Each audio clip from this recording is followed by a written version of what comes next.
As Alex pointed out, I signed that declaration, was proud to do so, about basically protecting not just women's safety and rights and existence, but particularly children, something you've been very concerned about in your work in recent years. I want to start with John Lewis.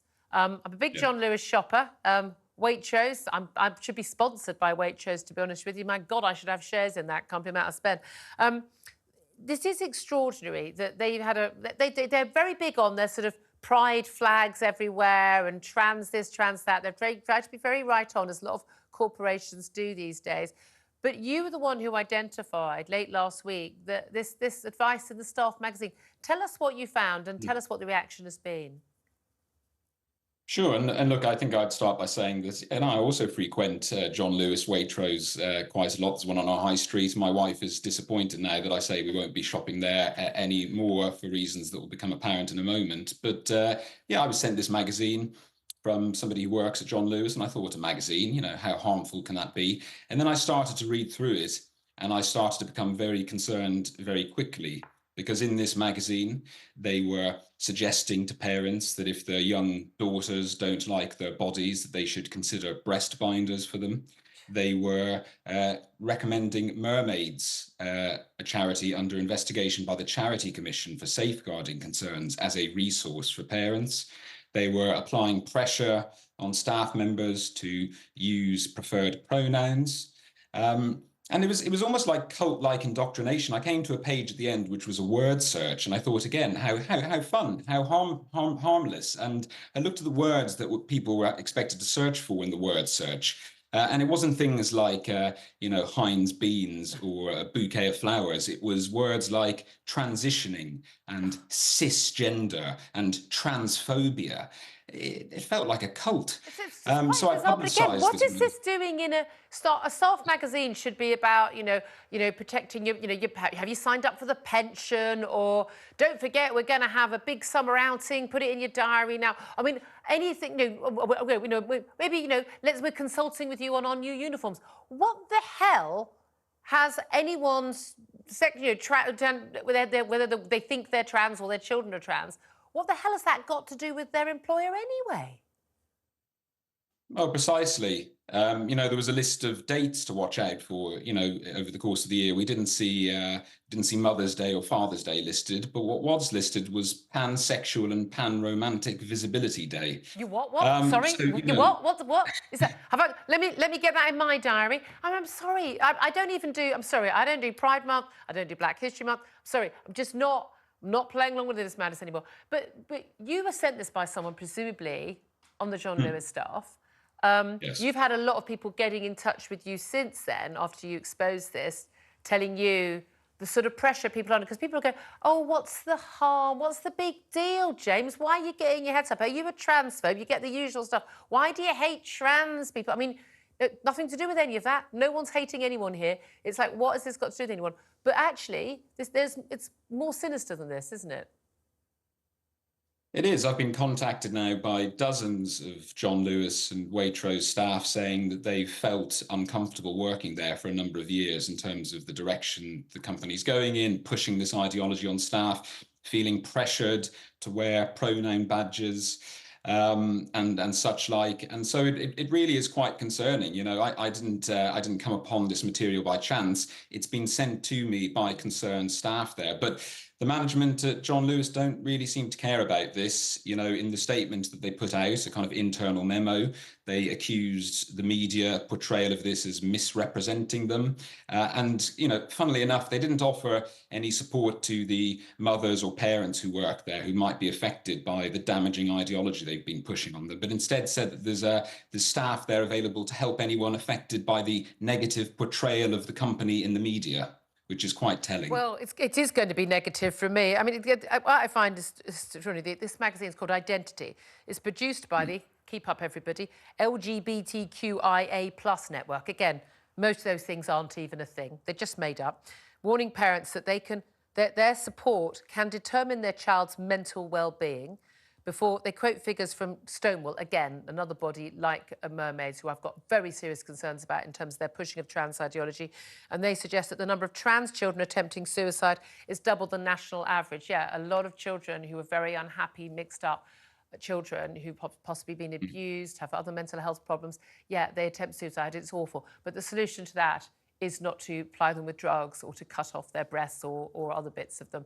I mean, that's, and we also know that post-transition, the suicide rate is higher and the attempted suicide rate is higher, don't we? But they also say that debates over LGBTQ rights, again, Q isn't a thing, are playing pointless politics with people's lives.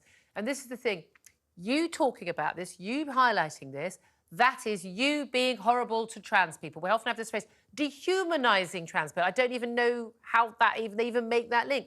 But we have a right to debate this stuff. This is about our children's safety.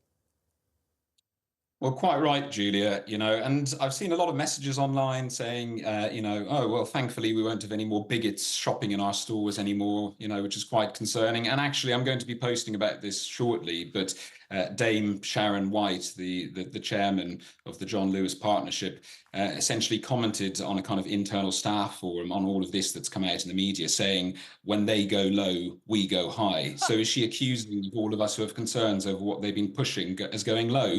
If so, then I think she's got a lot to answer for. Well, thankfully, she's the outgoing chairman. But again, a lot of people pay lip service to this within companies, and they feel they have to, but they also think this is a load of nonsense. But I think it's not just nonsense.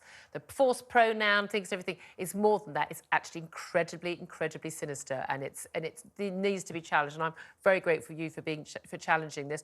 Can I also ask you about this extraordinary story and again, this is the University Hospital Sussex NHS Foundation Trust. A leaked letter from their medical director has described basically breast milk from a mother, only person who can breastfeed their child, it's all natural, as the same as drug-induced milk from trans women, i.e.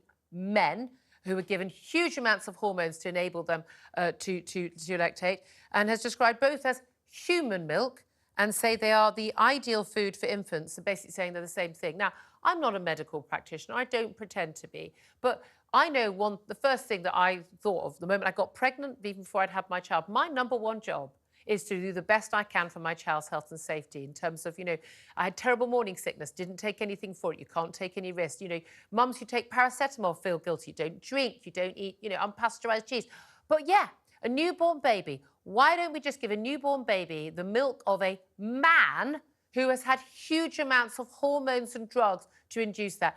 And then medical practitioners saying that's okay. This has got to be wrong, hasn't it?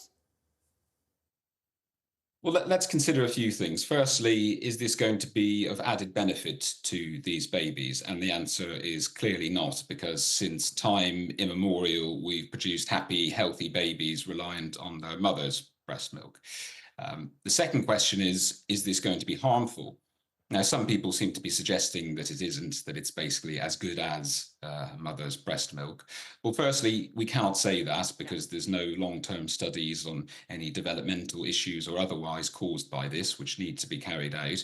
But equally, we're forgetting about another purpose of breastfeeding, which is a bonding between a mother and a baby. And that could cause untold social developmental issues if we take that away from these babies. So when we look at both of those questions, then we come to, well, why are we doing this if it's not in the interest of the baby? And the answer is unfortunately very clear, and it is simply to pander to men who believe that they are women and who want to be pumped full of these hormones so that they can experience the joys of breastfeeding. And I would say that we should not be playing roulette with our babies' health and using them as experiments in pandering to men's desires and wishes. And no good parent, no loving parent would do that. That's the key thing. This is about a man wanting to just sort of fulfill his desires, his wants, his needs over that of a child. Well, good parents don't do that. And I'm not saying trans parent can't be a good parent, but a man wanting to do this, I'm sorry, you're not being a good parent. You should be putting your child's health above everything else. Correct. I couldn't have put it better myself. At the end of the day, they're putting their own needs over those of children. But again, we're causing a wider issue with this. We're propping up this false narrative that men can change sex and become women. Don't worry if you were born a male, you can have hormones You can have surgery, and look, you'll even be able to breastfeed one day as a mother does. And we're propping up this false narrative that is the fundamental basis of gender ideology, and the that whole, goes against our reality. no, again, and everything ends up, it's always the children who end up being at the bottom of the pile on this. Can I also ask you, I mean, you talk about, what is a woman? Like, you know what woman is, I know what woman is. Even Keir Starmer pretends to know, but apparently thinks that 0.1% of us have penises, which, again, I've yet to see that in a changing rooms, but there we are. But it's interesting, J.K. Rowling has donated £70,000 to a feminist group, For Women Scotland, a fantastic group, to help their bid to obtain call an historic Supreme Court ruling stating that men cannot become women, something you and I know perfectly well. She's the Harry Potter authors pledged the cash as they go to the highest court in the UK in this very long-running legal battle with the Scottish government over what the definition is of a woman. And they're arguing that biological men, even with a gender recognition certificate, still aren't female, still aren't women, and therefore shouldn't be allowed to enter women's safe spaces. First of all, great that J.K. Rowling, who's been so powerful on this, is putting her money where her mouth is as well. She's an absolute hero to so many of us. But it's extraordinary that in this day and age, 2024, we can have a legal case trying to say whether or not a man can become a woman or not.